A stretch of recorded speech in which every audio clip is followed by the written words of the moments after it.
Reis, capítulo 9. Nós vamos ler do versículo 26 ao 28. E depois vamos ler mais um texto do 1 Reis. Depois nós vamos ler 1 Reis 22, versículo 49. Então vamos lá, 1 Reis, capítulo 9, do versículo 26 ao versículo 28. Diz assim. Vamos ler juntos, amém? Mesmo que a sua versão seja um pouquinho diferente, leia. A nossa manhã é uma manhã de estudo da palavra, então que nós possamos estar lendo a palavra, entendendo. Então vamos, 1 Reis 9, 26 a 28. Vamos lá? Fez o rei Salomão também naus em Ezion-Geber, que está junto a Elate, na praia do Mar Vermelho, na terra de Edom. Mandou Irão com aquelas naus, os seus servos marinheiros, conhecedores do mar, com os servos de Salomão. Chegaram a Ofir e tomaram de lá 420 talentos de ouro que trouxeram ao rei Salomão. 1 Reis agora 22, capítulo 22, versículo, a partir do versículo 49.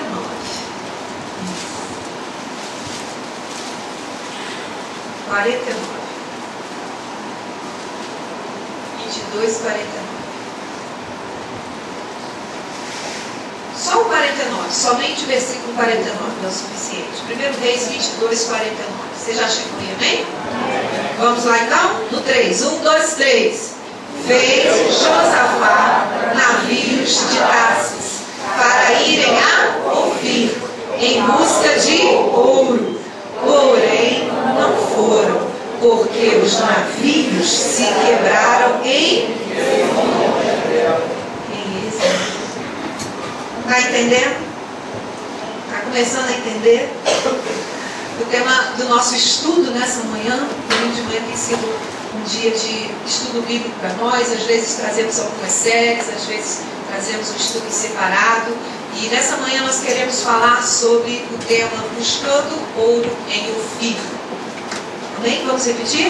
Buscando ouro em Ofir. Nós acabamos de ler dois textos relacionados a dois reis, Salomão e Josafá. Dois reis tementes ao Senhor, levantados pelo Senhor. Dois reis que se relacionavam com o Senhor, colocaram a sua vida diante do Senhor. Salomão foi aquele que construiu o templo para o Senhor. E a Bíblia diz que enquanto ele construía o templo, ele construía também palácios para si, e Deus o prosperou em tudo que ele fazia. Ele tinha bênção do Senhor sobre a vida dele. Josafá também foi um homem de Deus, um homem dito que andou nos caminhos do Senhor, um homem justo, embora há algumas restrições sobre algumas coisas que ele permitiu que permanecesse enquanto ele fosse rei. Ele não fez o 100%, né? Ele tentou ficar ali no 80%, no 90%, mas eu não quero entrar nesse mérito. Mas também é citado como um rei, que foi um bom rei, Josafá, um homem temente ao Senhor, um homem que se voltou para o Senhor, um homem que colocou o seu reinado debaixo da mão poderosa do Senhor. E esses dois homens, dois reis, eles têm o mesmo projeto, mas um consegue e o outro não. Um consegue, o outro não. Os dois construíram o quê? Barcos, naus, embarcações. Objetivo: buscar ouro em Ofir. Ofir, lugar onde se concentrava, ali o ouro mais puro, mais valoroso, uma grande quantidade de ouro, diz ali na região da África. E eles, os dois, intentaram o quê? Fazer essa viagem, ir em direção a esse algo precioso. E o que nós encontramos nesses textos, para trazer para a nossa vida hoje? A Bíblia, como uma sombra, uma tipologia de todas as coisas, que nos ensina por parábolas, por figuras, por histórias, por situações que aconteceram com um propósito para trazer realidade para a nossa nossa vida hoje. Amém, queridos? A Bíblia ela é extremamente atual, ela é cristocêntrica, desde o primeiro capítulo aponta para Cristo, e ela também aponta para tudo aquilo que nós, como seres humanos, viveríamos, criação de Deus aqui nessa terra, e Deus nos deixa a palavra como um manual, como direção, como ensinamento. Então, todos os assuntos que nós precisamos para viver uma vida de vitória, servir ao Senhor, para ter um casamento abençoado, uma família abençoada, uma vida diante de Deus, uma vida vitoriosa, está contida na palavra de Deus. Qualquer assunto, diga para o seu irmão, qualquer assunto, você encontra na palavra, você encontra a direção na palavra. Então, como uma sombra das coisas, nós podemos entender esse texto. Não só esse texto, mas todas as vezes que a Bíblia fala de embarcações, é como a nossa própria vida. Como a nossa própria vida. Que tem que navegar nesse mar, que é o mundo, que nós estamos, que nós vivemos, indo em direção às promessas de Deus, que é o ouro, amém? Indo em direção àquilo de mais precioso que Deus preparou para a minha vida. Jesus, por uma ocasião, ele diz aos discípulos, entrem no barco, vocês vão para o outro lado.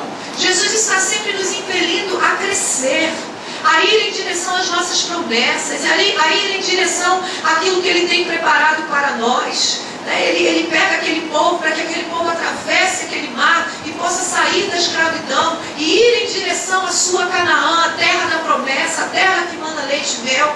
Então o Senhor em todo tempo está sempre nos levando, nos conduzindo, nos empurrando ao crescimento, amém, queridos? As bênçãos que Ele tem preparado para nós, as promessas. Quantos aqui tem promessas de Deus? Quantos aqui Deus já liberou um ouro aí para a tua vida? Tem ouro. Está lá em Ofir a tua promessa, olha.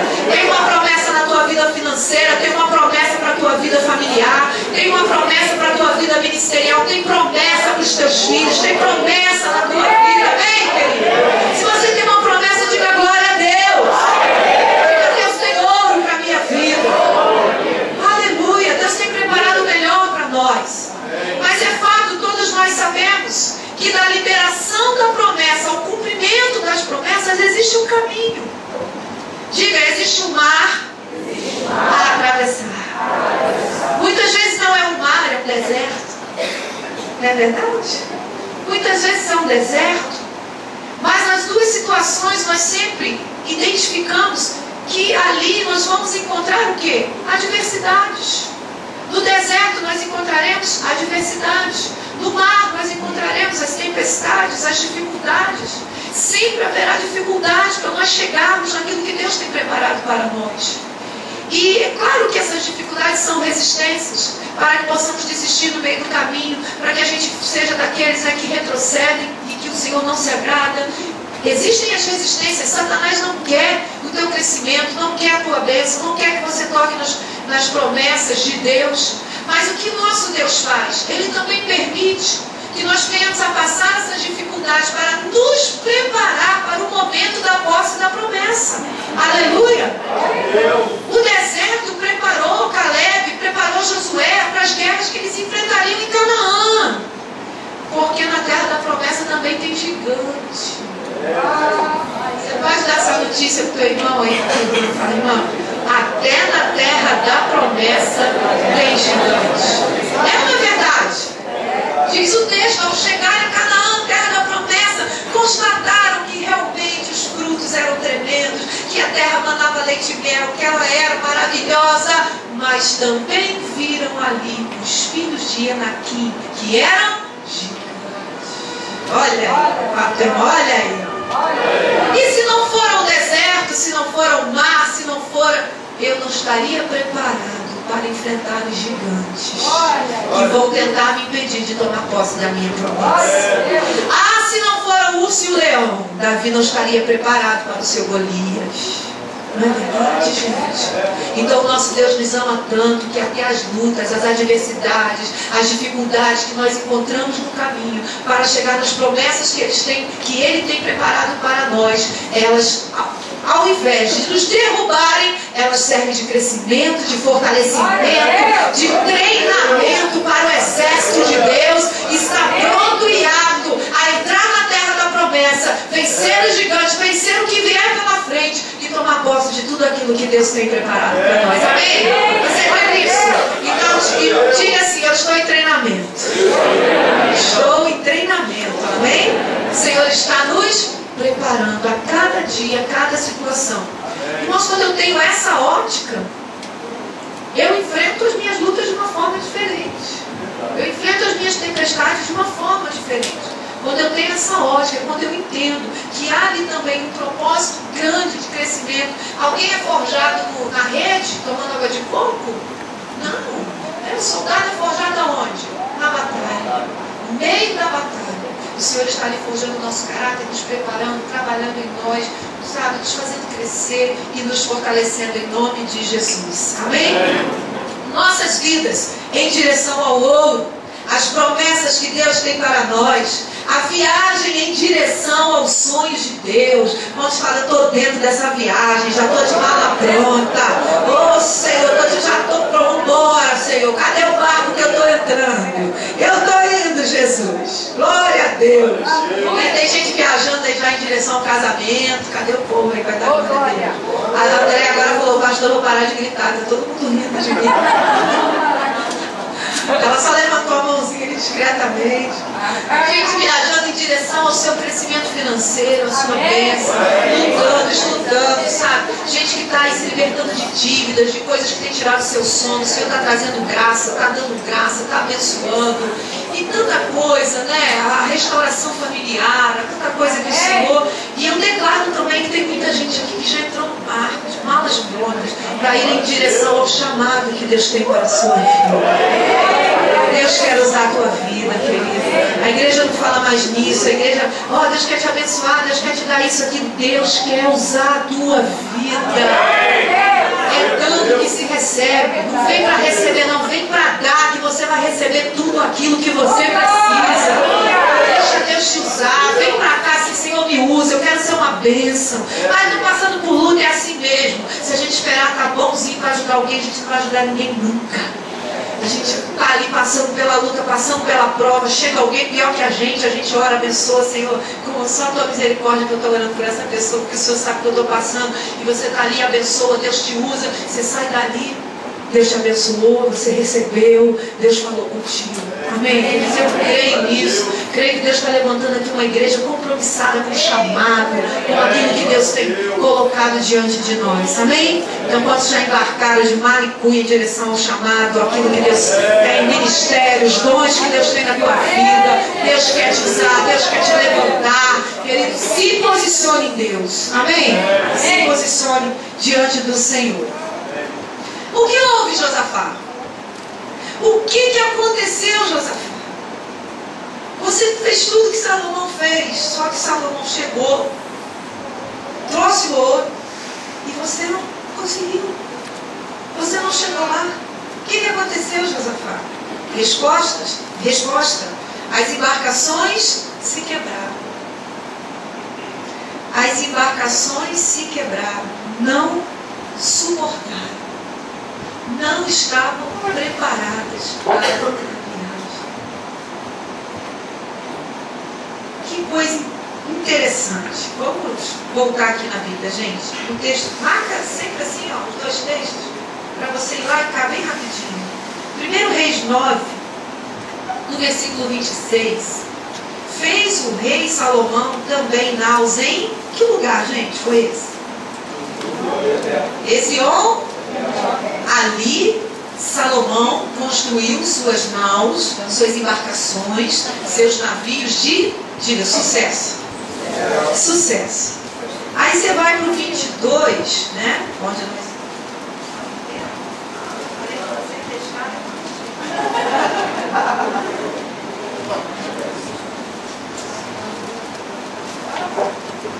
Pronto. 22, 49. Fez Josafá navios de Tarsis para irem a Ofir em busca de ouro. Porém não foram, porque os navios se quebraram aonde? Aonde eles se quebraram? Meu Deus. Diga assim: misericórdia, Jesus. O que eu entendo aqui? No mesmo lugar que Salomão constrói, Josafá é destruído. Já pensou nisso? No mesmo lugar que Salomão constrói, tem sucesso, está ali tendo êxito, aquilo que ele está tentando fazer, neste mesmo lugar,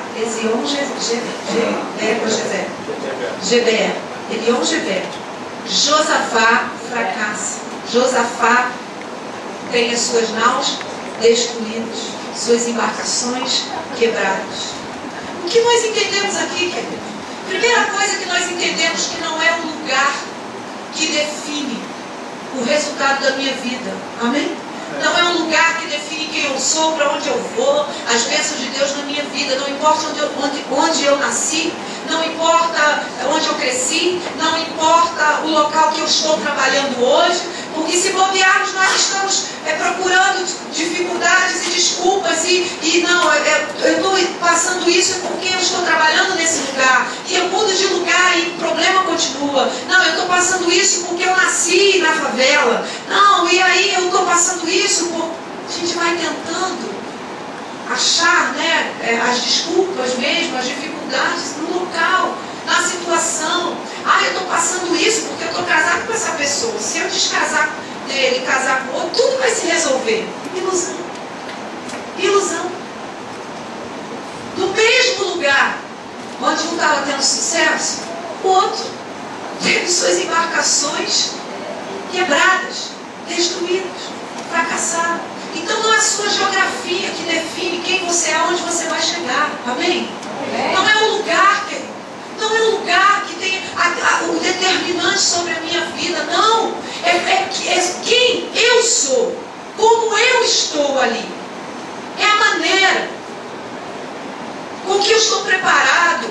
É a maneira com que eu vejo. A maneira com que eu sinto. A maneira com que eu me relaciono com Deus. Tudo isso é que vai definir. E não o lugar que nós vemos aqui. O mesmo lugar. Sendo bênção para um e sendo destruição para o outro. Se eu pudesse transformar isso em alguns exemplos, e eu tentei fazer isso, seria mais ou menos assim. Enquanto, vamos falar no lugar casamento, enquanto um crente se levanta para restaurar seu casamento, ir em direção ao outro, ministrar a outros casais até, e dar testemunho da sua restauração, consertar, acertar, mudar, perdoar, buscar realmente restituição para a sua casa, outro crente, no mesmo lugar casamento, começa a esfriar, começa a dar brechas, começa a acessar o que não deve na internet,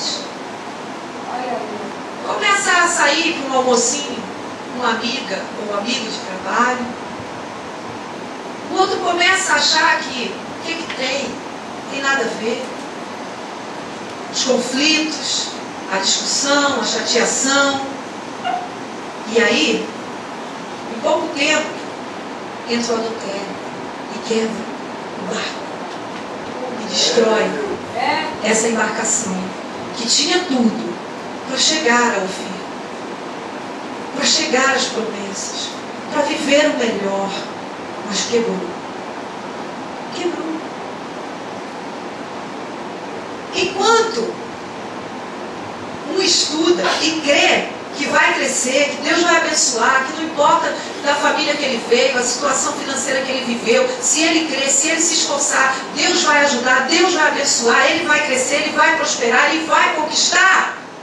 O outro murmura e lamenta a má sorte que ele teve na vida. Ah, se eu tivesse Abravanel no meu sobrenome.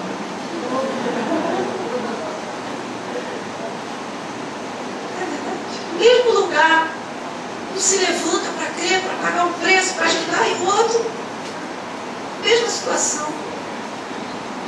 Enquanto, falando agora de ministério, um se prepara, faz a escola de obreiros, glória, cadê o pessoal da escola? Faz a escola de obreiros, se santifica, busca a Deus. Senhor, eu quero crescer, eu quero mais de Ti. O outro fica focado nas decepções passadas. Fica desacreditado porque se decepcionou em algum momento no ministério, se levantou para fazer algo e, como estamos na terra e Deus escolheu confiar o seu reino a imperfeitos, amém? Amém? Eu digo glória a Deus porque obrigada, Senhor, senão não poderia estar aqui pregando. As situações acontecem, as decepções vêm, as situações, e aí a gente prefere ficar guardando o ressentimento, as decepções e retendo os talentos, o chamado que Deus colocou na nossa vida.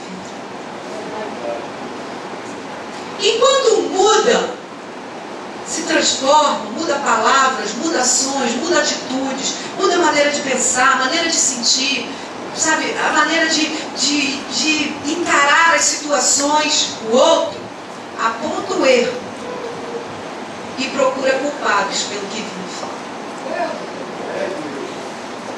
Mesmo lugar, uma embarcação vai, a outra quebra. Nessa manhã, o Senhor nos leva a refletir. O que está acontecendo com a nossa embarcação? O que está acontecendo com a nossa vida? Ela está a ponto de quebrar? Ou ela está cada vez mais fortalecida e preparada para ir em direção às promessas, ao ouro, aquilo que o Senhor tem preparado para a nossa vida? Amém, queridos? Quais serão então, e o que seriam os perigos dessa navegação? Vamos ver alguns perigos da navegação.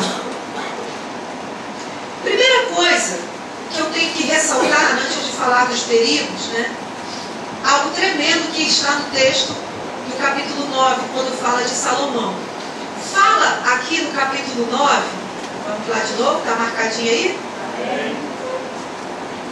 No capítulo 9, versículo 27, mandou Irão com aquelas naus, os seus servos marinheiros, que eram o que, queridos?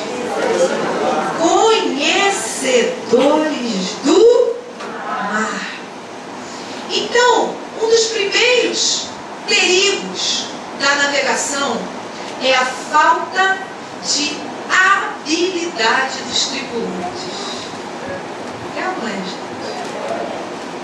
Salomão teve sucesso porque naquela tripulação ali tinha gente que conhecia o mar, conhecia o que estava fazendo, conhecia o que estaria enfrentando. Então, um dos grandes perigos da navegação é a falta de habilidade dos tripulantes. Por exemplo, a falta de habilidade de um capitão que chama no navio? A falta de habilidade de um capitão fez um navio como Costa Concórdia virar e matar pessoas. Falta de habilidade de um capitão, de alguém que estava no comando. Irmãos, isso é tão significativo que às vezes a falta de habilidade de um chefe de família, de alguém que tem ali uma posição de autoridade, de comando, pode matar pessoas que estão ali junto com ele. Pode virar tudo. Pode fazer e aplique uma família inteira, uma vida financeira inteira, um ministério inteiro, sabe? Situações por causa da falta de habilidade de um comandante, de um capitão. Isso é muito sério, Uma distração ali, porque ele era até capacitado, no caso dele ali, foi uma falta de habilidade momentânea, porque o histórico dele é um espetáculo, mas distrações. Eu acredito nisso, ele se envolveu com um rabo de saia lá, foi alguma coisa. Distrações. No momento em que você está indo em direção à tua promessa, em direção ao teu ouro, Satanás, João, capacitado ele é, não é falta de habilidade. Então o que eu vou fazer? Eu vou distrair. Eu vou distrair ela. Eu vou deixar piscar o olho. Quando vê, já era, virei tudo. Acabei com tudo. Misericórdia. É verdade. Mas a falta de habilidade dos tripulantes pode trazer um grande problema. Isso fala o quê? Também de excelência, queridos, daquilo que fazemos. Não podemos estar no reino de Deus de qualquer maneira. Não podemos tratar a família que o Senhor nos deu, nos colocou de qualquer maneira. Não podemos tratar o emprego que o Senhor colocou nas nossas mãos de qualquer maneira. Ninguém aqui vai passar no concurso porque fala em línguas. Vamos ser sinceros. Senhor, essa vaga é minha. Por quê? Porque eu falo xarabalabachê. Não vai ser assim. Então, muitas vezes, existe a promessa, poxa, olha, eu quero crescer, minha vida financeira sempre foi uma luta, eu preciso chegar a esse ouro, que é a minha promessa, eu preciso chegar a esse ouro, que é uma estabilidade financeira, eu sonho com isso, eu sonho com aquilo. Mas, querido, e a habilidade dos tripulantes para chegar lá? Vai ter que investir nisso, vai ter que estudar, vai ter que buscar, vai ter que se preparar. E nunca é tarde demais. Amém, querido? Nunca é tarde demais. Eu sempre falo isso para vocês. Que eu fui conseguir fazer faculdade depois de casada. Amém, mas fiz, amém? Não importa, nada impede. E com filho pequeno. Quando eu entrei, acho que o Pedro tinha um aninho e pouco, 2 aninhos de idade. E no meio da faculdade vem a Júlia. Jesus, Cristo, né? Aquela barriga, um pé desse tamanho, eu lá, sentada naquele forno, né? Porque estudar a faculdade pública tem suas vantagens e desvantagens. Por exemplo, não existe ar-condicionado em faculdade pública, né, gente? E calor, que Deus me livre, pé inchado e lá assistindo aula. Dias antes de ter a Júlia. Vale a pena. Amém? Amém. Pague um preço de excelência, de se esforçar, de fazer, de se preparar em habilidade para aquilo que o Senhor tem para a sua vida. E o crescimento virá. Veja bem, alguém capacitado, mas vazio, sem o Senhor, competir com alguém capacitado e cheio de Deus, com a mão do Senhor estendida sobre a vida dele, com uma identidade definida no reino, não tem como. Não é verdade? Oh, glória! Mas tem a nossa parte. É por isso que a Bíblia diz assim, ó, esforça-te e te ajudarei. Olha aí, ó. Olha aí, crente. Quero ver se sapatear agora, na glória a Deus. Esforça-te e te ajudarei. Deixa eu traduzir, que eu adoro assim eu amo ter professor de português, tem que gostar de interpretação textual, né? Ei! Se você não se esforçar, não conte comigo. Gostaram da tradução? Sim. Se você não se esforçar, não conte comigo. Esforça-te e te ajudarei. Ah, pastor, e o milagre que veio do sobrenatural? Todo milagre na Bíblia foi propiciado por uma ação humana de fé. Primeiro você crê, semeia a fé, faz alguma coisa em direção, a promessa em direção ao teu milagre. O milagre vem. Teve multiplicação de pães e peixes? Teve, mas alguém teve que entregar 5 pães e 2 peixinhos. Teve azeite? Muito azeite, mas tinha que ter botija. Acabou a botija, acabou o azeite. A viúva que ia morrer não morreu e Deus abençoou ela. Mas primeiro ela fez bolo, fez o pão para o profeta. E entregou o pouco que tinha. E aí, o milagre aconteceu. Então, dá uma sacudida de crente no teu irmão, para ele estar bem acordado nessa manhã e falar assim, esforça-te e te ajudarei, diz o Senhor para a tua vida. Receba, meu irmão. Glória a Deus, você recebe essa palavra? Às vezes a gente...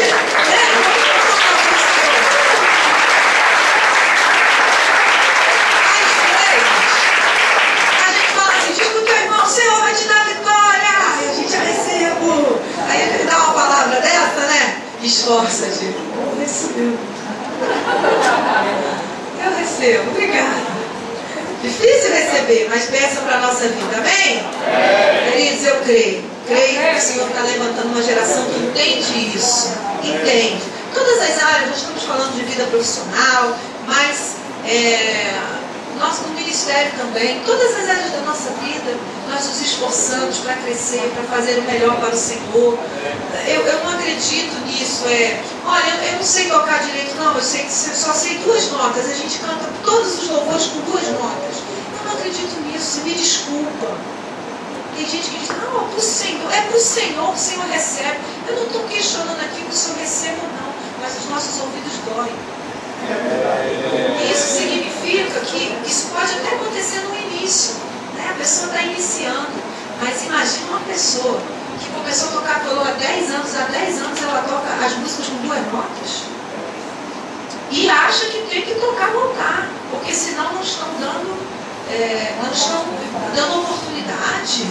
Ai, Deus me deu um ministério, eu canto. Não, você não canta nada. Ou então tem que fazer uma aula de canto para começar a cantar, porque não canta. Eu faço, gente, o Senhor não é qualquer coisa. O Senhor não é qualquer nota. Mas eu sei pregar, não, mas eu vou tentar aqui fazer alguma coisa. Não. Estuda, se prepara, estuda a palavra, busca, lê livros. Senhor, me ajuda. Senhor, olha, eu tenho que pregar muita graça. Senhor, me ajuda, me revela a tua palavra. Estuda. Senhor vai te usar e com excelência para a glória dele. Amém? Para a glória do Senhor. Então essa visão muitas vezes que a igreja tem, não, é para o Senhor, qualquer coisa, faz de qualquer jeito, de jeito nenhum. É para o Senhor. Mas para que ar-condicionado? Para que granito no chão? Queridos, é para o Senhor. Senhor, eu quero botar na minha casa, não é verdade? Se você pudesse, você não quer botar porcelanato na sua casa? Quer ou não quer? Se você pudesse, você não quer ar-condicionado? Por que para o Senhor qualquer coisa serve? Por que para Deus está bom de qualquer jeito? Qualquer cadeira, qualquer isso? Não, é para o Senhor tá bom. Ou então a gente fala isso para as crianças, né? Para as crianças está bom. Para as nossas crianças, excelência. Eles são a próxima geração de pastores, de líderes, de profissionais, de maridos, de esposas, homens e mulheres de Deus. Então nós temos que ensinar a excelência a eles desde cedo. Isso é tão tremendo que uma das professoras preparou uma aula e ela tem assim uma habilidade. Ela é um exemplo para todas nós, né? Não há aqui nenhuma, nem os professores ficam com o problema que a gente ri, né? A gente pega a mão dela, bota na nossa cabeça, ela passa a unção. Mas ela tem assim uma habilidade, um carinho, um chamado realmente no Ministério Infantil tremendo. E aí, quando as crianças entram na sala dela, que é dia da aula dela, as crianças fazem assim, porque é o painel, é uma mesa linda, como se fosse de aniversário, doces, bolos, lanches que ela prepara, tudo. Aí, por exemplo, se a aula é sobre Josué, tem uma trombeta dourada que as crianças vão levar para cada dia da semana, com um versículo. É uma coisa, ela está dando aula para nós, treinamento para todas nós. Mas assim, uma coisa tremenda. E o que aconteceu outro dia? Um aluno, né? Por sinal, filho do nosso querido Edson e da nossa querida Ruth, que é a nossa figurinha, né? Amada, que é o nosso Pedrinho. Pedro, de repente, assim, no meio da aula, levanta, agarra as perninhas da tia Isabela, abraça e diz: tia, muito obrigada, você fez isso tudo para nós. Que coisa linda, né?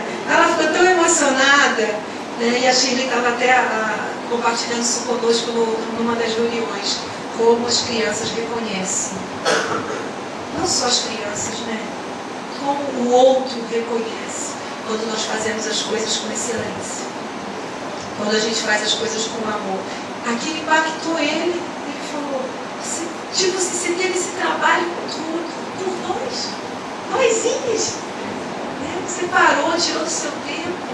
Então ela ficou tão emocionada com aquilo, né? De ver as crianças reconhecendo quando algo é feito com muita excelência. Amém? Amém. Vamos caminhar aqui para terminar, gente. Já vamos terminar.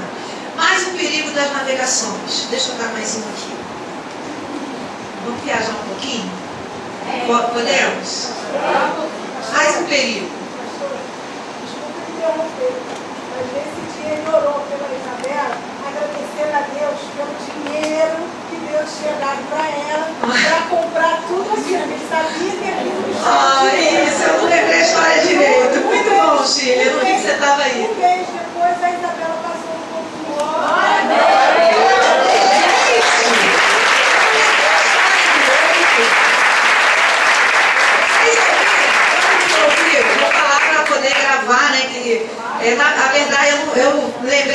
mais ou menos tentei contar, a Sheila está ali, está contando a história como foi. Além de falar isso, o Pedro pediu para orar pela tia Isabela, e ele orou, agradecendo a Deus pelo dinheiro que o Senhor tinha dado a ela, para ela fazer aquilo tudo para eles, e que pediu a Deus que desse muito mais dinheiro a ela. Né? Quanto tempo depois, Chico? Um mês depois, Isabela passou no concurso para a área dela. Nutricionista, passou no concurso para a área dela. E Deus honra. Amém? Vamos dar mais um aplauso assim.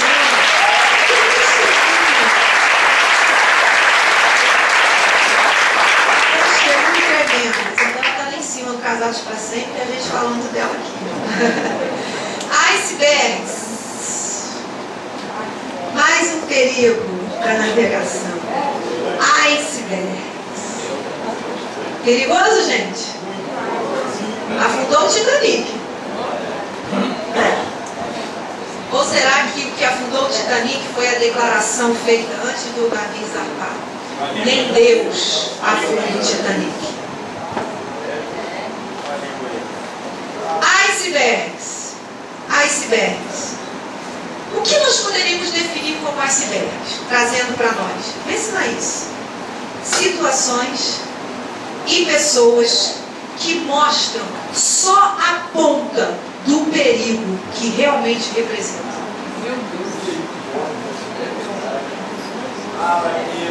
Repetir? Vou repetir. Situações e pessoas que mostram só a ponta do perigo que realmente representa. Característica do iceberg. Você olha e vê aquela pontinha aparecendo branquinha, né? Mas embaixo do mar, aquilo é quase uma montanha. Alguns, tamanho de montanha. Mas no visual, acima da linha do mar, só aparece uma pontinha. Mas você não sabe o que tem lá embaixo. O perigo que tem lá embaixo. Diga, ai, papai, misericórdia. Meu Deus, coisas ocultas, pecados escondidos, amigos perigosos. Quais são os icebergs? Que nós não estamos percebendo o tamanho do perigo que eles representam na nossa vida. E estamos lá de trelelê. Um icebergzinho, um pedacinho de gelo só. E não sabe o potencial que aquilo tem para te destruir, para afundar a tua embarcação e impedir que você chegue até as promessas de Deus. Coisas que a gente diz assim, é bobeira, nada a ver. Parece nada a ver? Nada a ver. Aquela personagem que faz uma menininha falar, nada a ver, nada a ver, nada a ver, né? Nada a ver, isso aí, vamos ver, isso não é nada demais. Sair, nós só vamos almoçar, o que tem? Uma colega de trabalho. Esse aqui, esse rapaz é um colega de trabalho, nós só vamos almoçar, o que tem? Eu sou casado, mas tudo bem. Isso não é nada demais. A internet pode ser um iceberg na nossa vida, sabia? A gente não olhar como o perigo que realmente representa. Nós temos que tomar muito cuidado com isso. Pastora, você está falando de prostituição, de pornografia da internet? Estou falando, acima de tudo, de rede de relacionamentos. Irmão, se você bobear, aquilo ali vai ser um laço na tua vida tão grande, você não vai ter noção depois. Quando vê o tamanho do estrago. Eu já atendi pessoas que falam assim, pastora, eu estou com pecado, mas não é um pecado. Mas não é pecado. Por quê? Não, porque eu fico só de conversinha com uma pessoa na internet. Eu nunca vi, nunca conheci. Mas nós falamos coisas um para o outro. Declarações, carinhos. Olha, não está percebendo o tamanho da destruição que está por vir. Coisas assim, irmãos, oculto. Tudo que está oculto precisa ser retirado da nossa vida. Amém? Pecados, tudo que está escondido, tudo que você não pode falar para o seu esposo ou para a sua esposa é um iceberg na tua vida. Olha aí, ó. Tudo que você não pode dizer a ele. E tem coisa que a gente diz que o outro não vai nem gostar, né? Mas a gente pode dizer, a gente pode andar na luz, a gente pode falar. falar. A gente pode pedir ajuda, a gente pode caminhar juntos. Agora, quando você não pode falar, isso é um iceberg na tua vida para te destruir, para acabar, para arrebentar as embarcações e você não chegar naquilo que Deus tem para nós, preparado para nós, para mim, para você, amigos perigosos, relacionamentos perigosos. E não só isso, o tempo que nos é roubado. Eu tenho que falar sobre isso, porque isso é algo que me incomoda, gente. Me desculpa, eu sei que tem gente que... Olha só, tem gente que não está estudando o que deveria estudar por causa de Facebook o dia inteiro, por causa de Twitter, por causa de, sabe, de estar antenado, estar ligado. Tem gente que não está trabalhando com excelência, porque trabalha no seu computador conectado ao Facebook. Qualquer recadinho que pisca lá você lê, isso é distração, gente. Como é que alguém trabalha desse jeito? Tudo que comenta lê, tudo que posta vê. Sinceramente, eu me preocupo realmente com isso. Me preocupo. Tudo tem que ver, tudo tem que olhar, tudo tem que comentar. Tem gente que você olha, ele comentou todas as fotos de todo mundo. Você fala, meu Deus, essa pessoa não faz nada na vida. Ou o que faz sem nenhuma excelência. Por quê? Porque para ter tempo para comentar fotos de todo mundo, tem alguma coisa errada. Gente, eu não estou dizendo que isso seja ruim, mas nós precisamos tomar cuidado. Ter equilíbrio. Equilíbrio em tudo que nós fazemos. Você já comparou o teu tempo de leitura da Bíblia com o tempo de Facebook?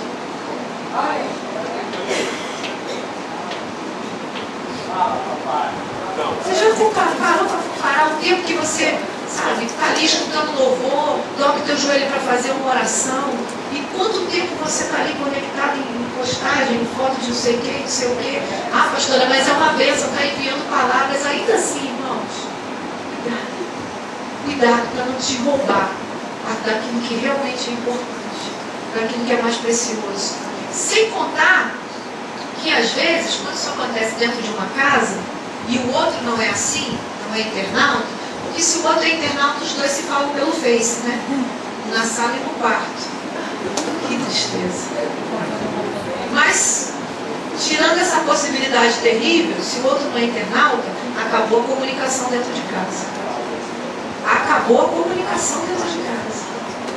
E é tão impressionante que às vezes você passa um tempão sem falar com a pessoa, e no momento que você senta numa mesa e vai falar, ela automaticamente, sem perceber, pega o computador e abre, falando contigo. Não vai pensando, mas o computador está aberto.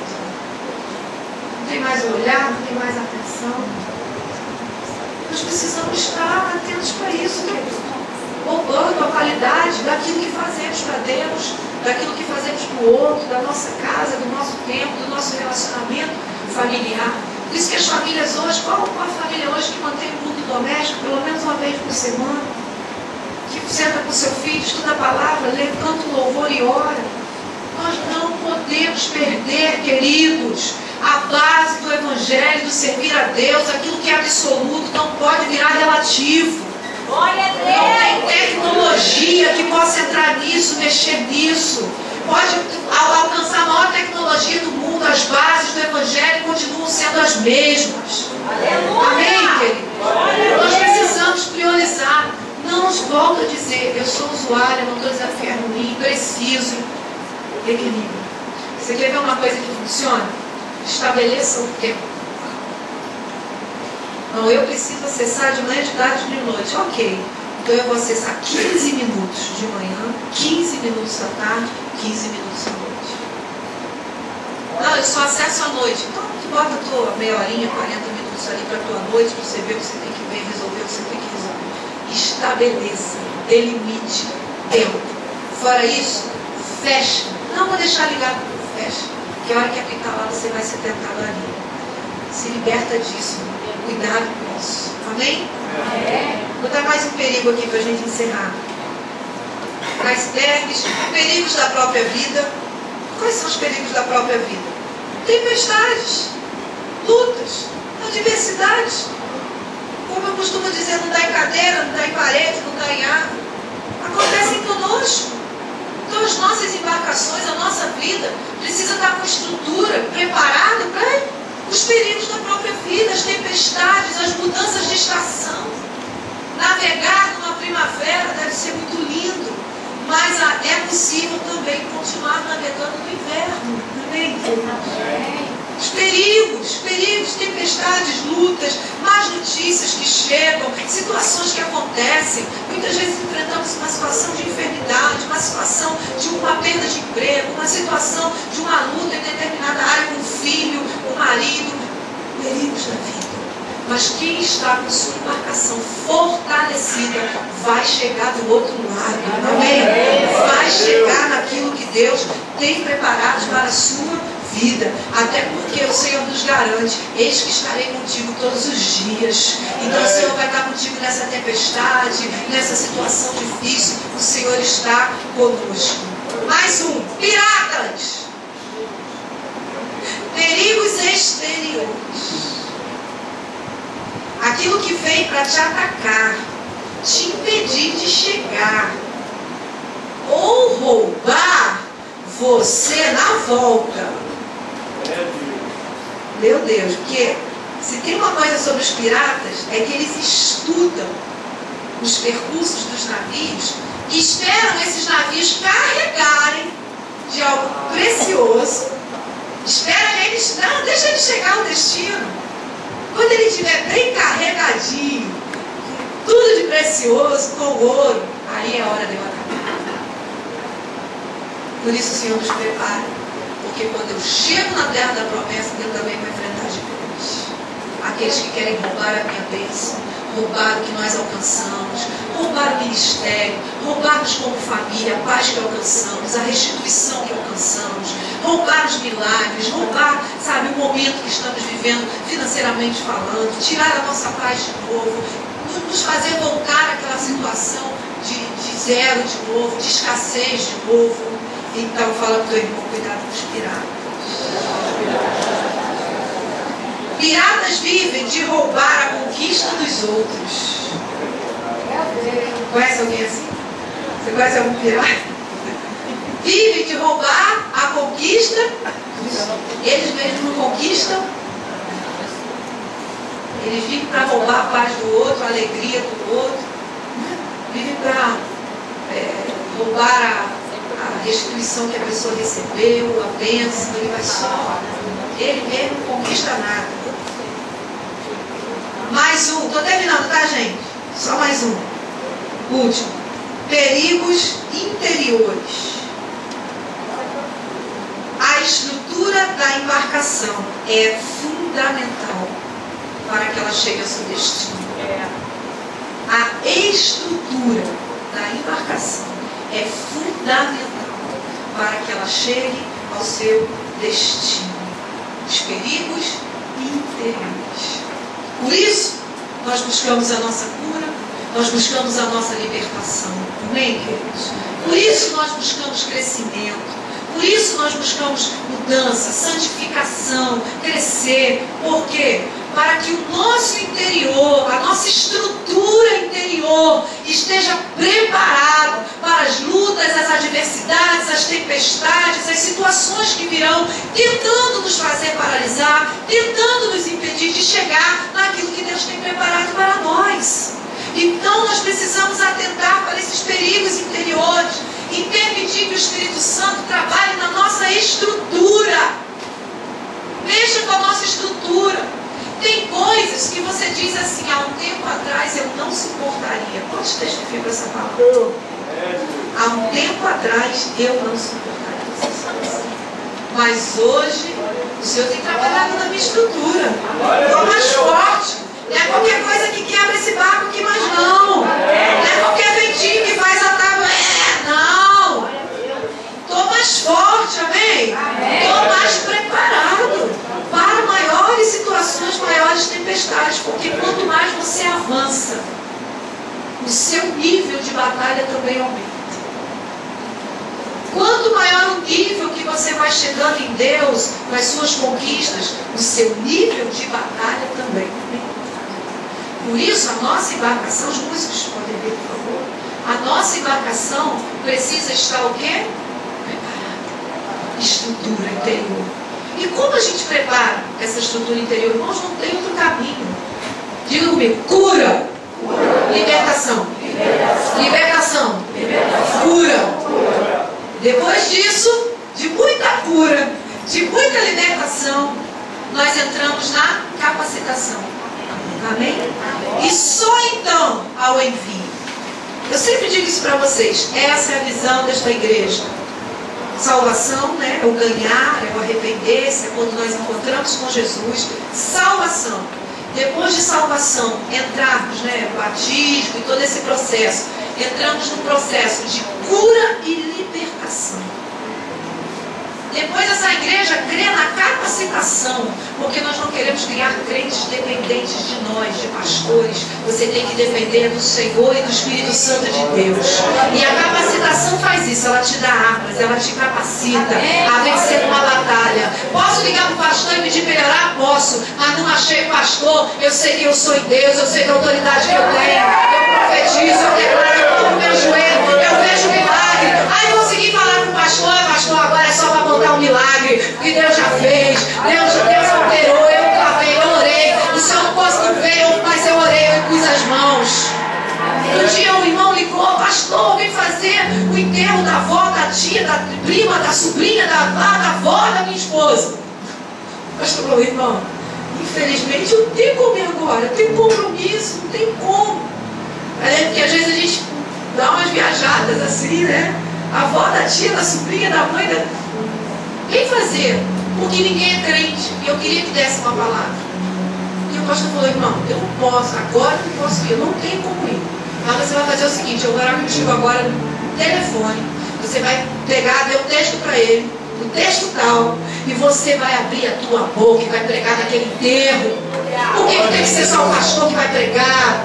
Por que tem que só chamar o pastor para dar? Irmãos, Deus quer usar as nossas vidas, amém? Ô pastor, irmão, quanto tempo você é crente? Pastor, desde que eu nasci. Ei, abre essa boca, você tem autoridade. E você ali vai ter mais autoridade ainda, porque as pessoas não me conhecem, mas conhecem a você. Vão te ouvir, vão te respeitar, vão te ouvir com mais carinho. Abre a tua boca naquele tempo, dá uma palavra e prega Jesus. Depois você vai me contar a experiência. E ele ficou tão feliz, falou, que experiência. Pastor, que experiência. Nunca tinha vivido isso. Que coisa tremenda. Amém, queridos? Então depois a capacitação e o envio, o efetuar e o viver e o tomar posse daquilo que Deus tem prometido para nós. Então mais um conselho, com muito amor do seu irmão. Diga para ele, busque. Mas busque mesmo a tua cura e a tua libertação. Amém, irmãos?